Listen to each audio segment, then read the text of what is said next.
press release and official statement from the office of Pastor John Anosike. Date, 10th March, 2026.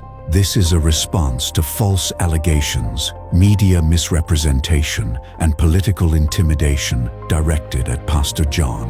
What Nigerian church will be there? Of our dead bodies, there will be no Nigerian church there. That one will not happen, because we will never give you peace there. The office of Pastor John Anosike issues this official statement in response to the growing wave of misinformation, defamatory claims, and politically charged commentary that has recently been directed at the man of God, his family, and the ministry he leads. Pastor John Anosike is a reputable international minister of the gospel who has lived and operated lawfully in the Republic of South Africa for 16 to 17 years. He entered the country legally and has complied with all immigration and legal requirements applicable to foreign nationals. Pastor John is a lawful permanent resident of South Africa and holds a valid South African non-citizen identity document in full compliance with the laws of the Republic. Over the past several weeks, Pastor John has become the subject of what appears to be a coordinated campaign of misinformation aimed at discrediting his character, reputation, and ministry. Such actions are deeply concerning and harmful, not only to Pastor John personally, but also to the thousands of congregants and community members associated with the ministry. We write to address the recent allegations concerning Pastor John Anosike that have been circulating in certain media outlets and public discussions. Firstly, it is important to state unequivocally that Pastor John has never had any involvement, directly or indirectly, with drugs. We want to make it clear that the pastor has not touched, seen, or engaged in any activities related to illegal substances. In a society that values justice and fairness, it is essential that every individual be given the benefit of the doubt.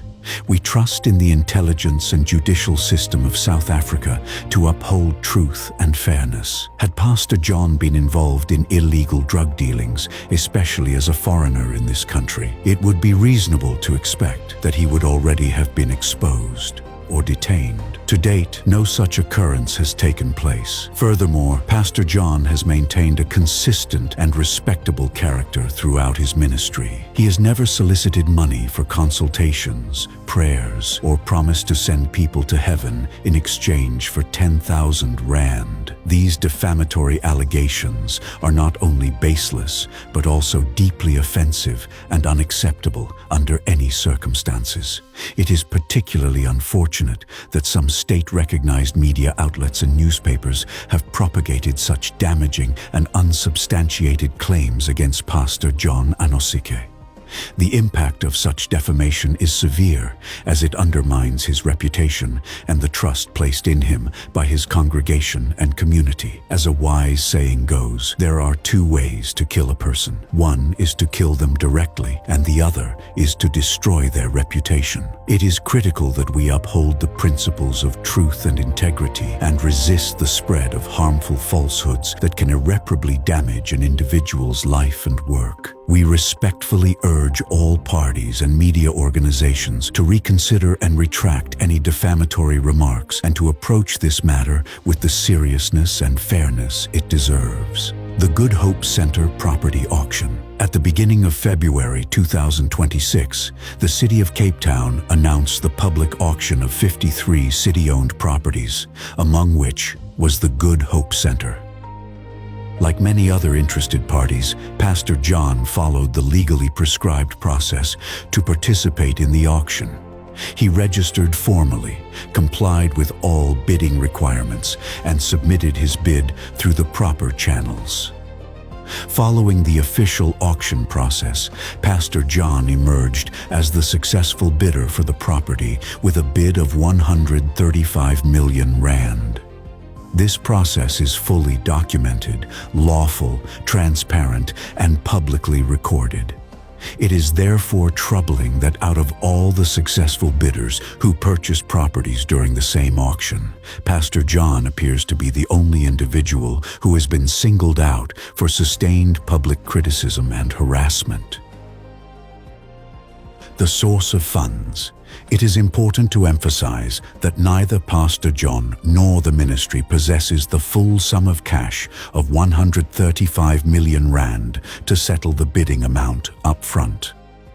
Our intention from the beginning has always been to utilize the banking loan system to finance this acquisition, as is common practice in large property or venue purchases.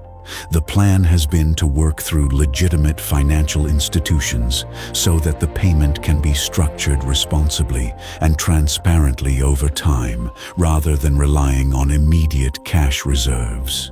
Pastor John, as an individual, has also contributed significantly toward this endeavor, demonstrating personal commitment and responsibility in seeing the vision come to fruition. In addition to his contribution, several others have also come forward to support the initiative. These individuals generously donated out of their own free will after the announcement was made that the bid for the venue had been successful and that the opportunity had been secured. It must be noted that no solicitation for donations was made by Pastor John or the ministry. All contributions have been voluntarily given without any pressure or expectation.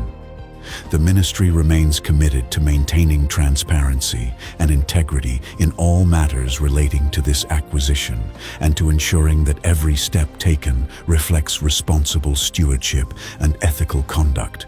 False reporting by media platforms article published by Times Live. An article written by Yoliswa Sobua and published on the Times platform claimed that Pastor John offered congregants 10,000 rand tickets to heaven. This statement is categorically false. At no point has Pastor John Anosike or Spirit Revelation Ecclesia ever claimed that salvation can be purchased, nor has the ministry charged any person a fee to attend church services, conferences, prayer meetings, or spiritual gatherings. The ministry's doors have always remained open to all people without charge, regardless of background, nationality, or financial status. Publishing such a claim without proper verification is deeply irresponsible and potentially defamatory, particularly when it involves a public figure whose reputation and family may be harmed by such allegations. The reach of the Times Live platform, with millions of followers across multiple social media channels and a significant national readership, means that unverified information can cause serious reputational damage. We therefore call on the publication to correct the record and issue a clarification in the interest of responsible journalism. The News Vine South Africa published a fabricated story on March 8, 2026, titled, "Cape Town Pastor Lets Congregants Touch His S-Curl to Raise Funds."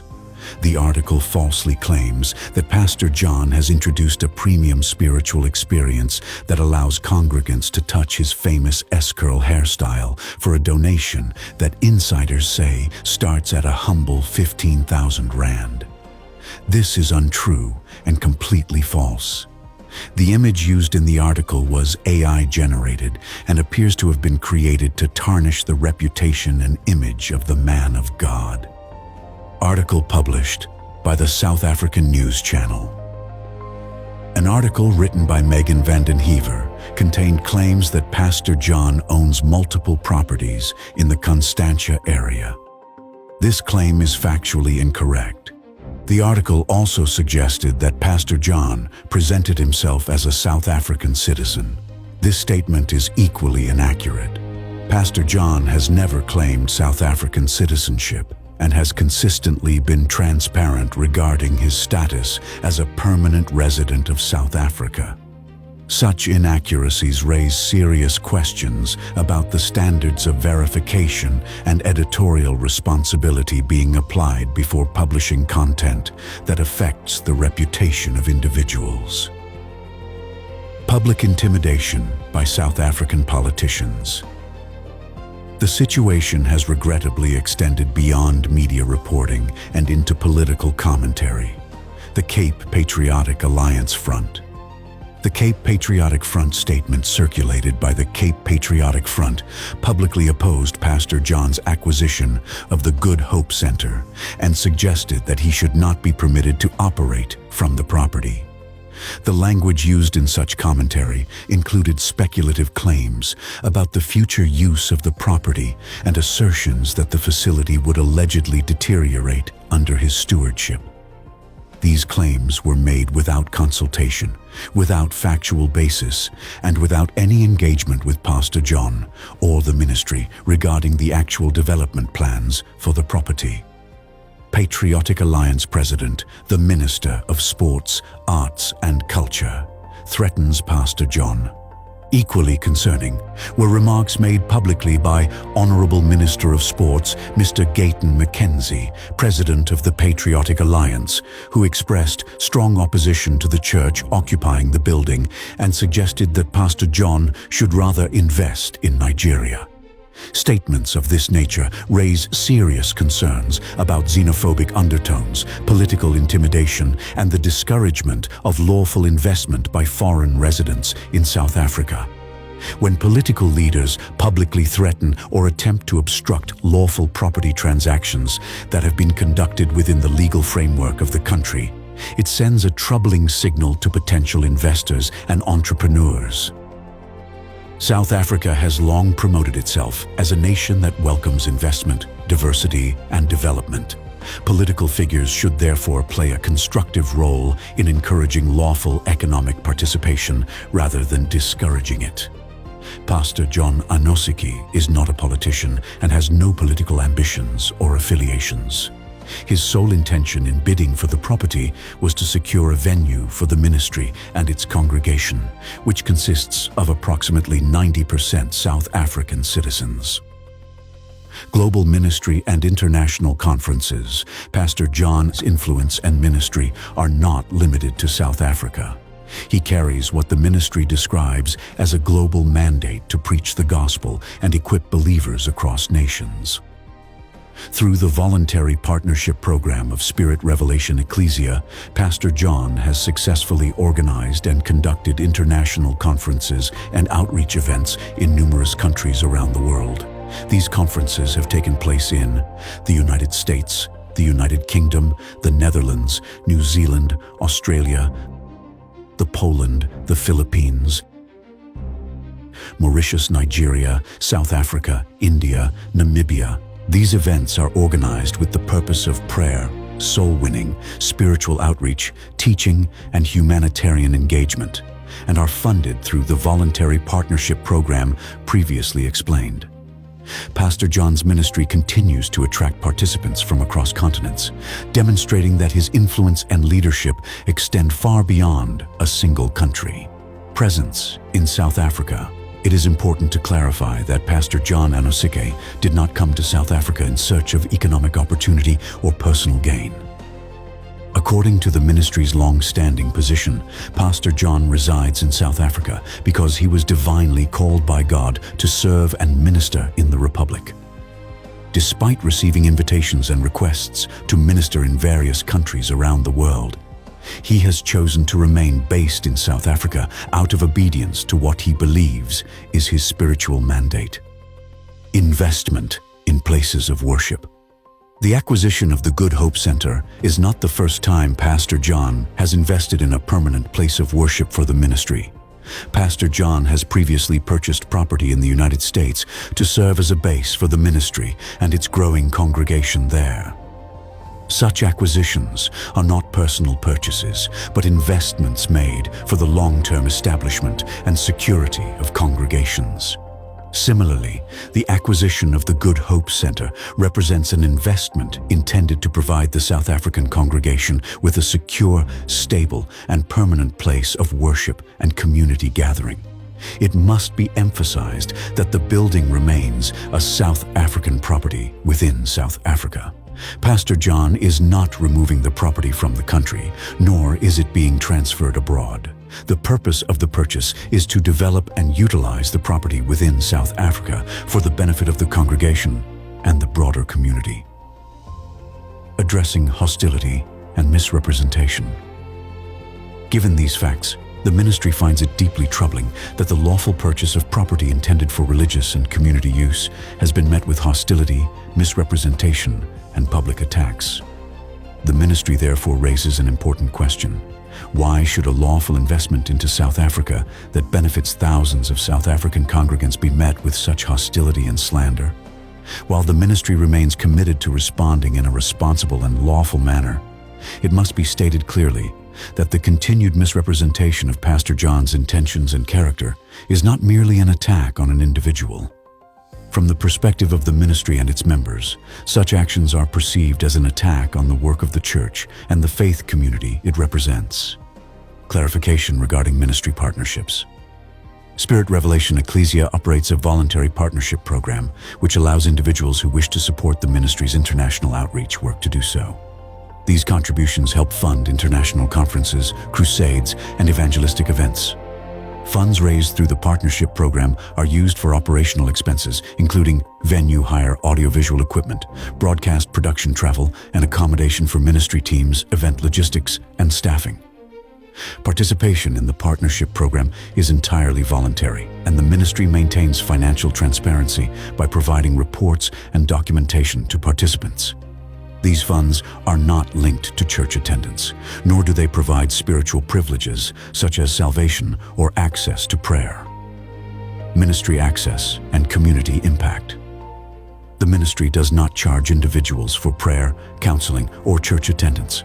Pastor John has consistently supported members of the community through charitable assistance, including educational support, accommodation, assistance, business, mentorship, spiritual counseling. Unfortunately, these acts of service rarely receive the same media attention as sensationalized narratives. Other legitimate activities. Pastor John Anosike is also involved in legitimate business and educational initiatives, including the Supernatural Business Link Initiative, an international mentorship platform that teaches financial literacy and entrepreneurship. In addition, he operates St. John's Apartments, a legally registered accommodation facility open to both ministry visitors and the general public. All such ventures operate within the legal and regulatory frameworks of South Africa. Personal attacks and family impact of this harassment. It must also be emphasized that Pastor John is not only a minister, but also a husband and father. False narratives circulated online and in media publications inevitably affect his family, including children who may face bullying or distress because of misinformation being spread publicly. Responsible journalism and responsible political leadership should always consider the human consequences of the information they amplify. Our position as a ministry spirit, Revelation Ecclesia, stands firmly behind Pastor John Anosike and rejects all defamatory allegations and misleading narratives currently circulating in the public domain. We call upon media organizations, political leaders, and members of the public to exercise responsibility, fairness, and factual accuracy when discussing matters that affect individuals' reputations and livelihoods. Platforms of influence should not be used to harass, intimidate, or unfairly discredit individuals who have followed the law and acted in good faith. Conclusion. Despite the current challenges, we remain steadfast. We are not shaken by these attacks. As a ministry, we believe that truth ultimately prevails.